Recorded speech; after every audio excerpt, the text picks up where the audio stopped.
शांति संकट टी रक्षा कर अल्प समय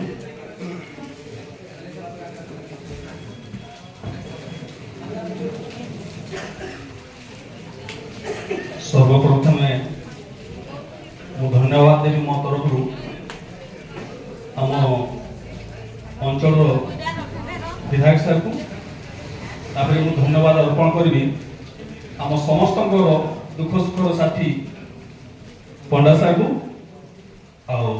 आज अनुभव करुच्ची जाओ आज मत स्टेज कहया मत सुजोग दिगला आज 9तम सम्मेलन में समस्ते आपको गोटे सुजोग मिलला परस्पर को चिन्हवा जानिबा बहुत बड़ आम खुशी महल। तो आज मो विषय रही गोटे एमती खणी आसी आपण मैंने जीवन शुणी न से खणी मालिक किए आम देखीचु सार भी